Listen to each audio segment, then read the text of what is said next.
अरे दोस्तों, एक अच्छी खबर है। पाकिस्तान में महंगाई थोड़ी कम हुई है। फरवरी 2024 में इन्फ्लेशन थोड़ा सा कम होकर 23.1% हो गया। ये एक राहत की बात है, क्योंकि बहुत समय से लोग बढ़ते दामों से जूझ रहे हैं। जून 2022 के बाद से ये सबसे कम इन्फ्लेशन है, जिससे लोगों और बिजनेस को थोड़ी उम्मीद मिली है।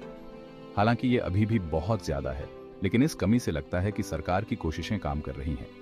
कंज्यूमर प्राइस इंडेक्स, जो इन्फ्लेशन का एक महत्वपूर्ण माप है, फरवरी में सेम रहा, जो दिखाता है कि शायद अब महंगाई कम होने लगेगी। कई महीनों तक लगातार बढ़ोतरी के बाद ये स्थिरता लोगों को राहत दे रही है, जो बढ़ती कीमतों से परेशान थे।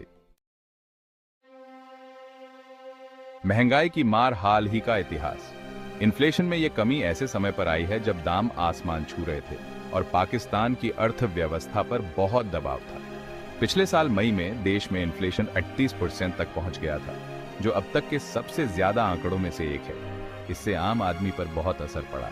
उनकी खरीदने की क्षमता कम हुई और कई लोग गरीबी में धकेल दिए गए। महंगाई के इस बढ़ोतरी के कई कारण हैं, जैसे कि ग्लोबल सप्लाई चेन में रुकावटें, कच्चे माल की बढ़ती कीमतें और देश में रुपये की गिरती कीमत और सरकारी नीतियां। रूस यूक्रेन युद्ध ने इस स्थिति को और बदतर कर दिया, जिससे ग्लोबल एनर्जी और खाने की कीमतों पर असर पड़ा, और इसका असर पाकिस्तान जैसे इंपोर्ट डिपेंडेंट देशों पर भी पड़ा।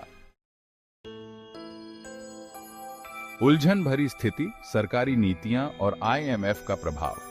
पाकिस्तान सरकार को आर्थिक संकट से निपटने के तरीके के लिए काफी आलोचना का सामना करना पड़ा है।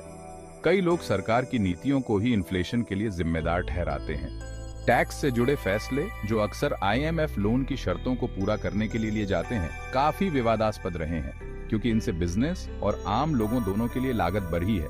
IMF की भूमिका पाकिस्तान की आर्थिक नीतियों में हमेशा से बहस का विषय रही है।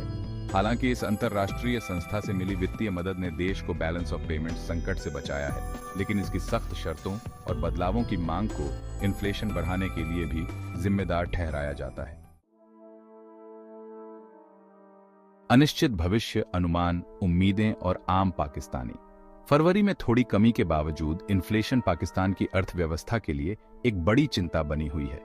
वित्त मंत्रालय का अनुमान है कि मार्च में इन्फ्लेशन औसतन 20 से 21% के आसपास रहेगा, जो दिखाता है कि कीमतों को स्थिर करने का रास्ता लंबा और कठिन है। कुछ विशेषज्ञों को उम्मीद है कि आने वाले महीनों में इन्फ्लेशन धीरे धीरे कम होगा, लेकिन कुछ लोग अभी भी सतर्क हैं।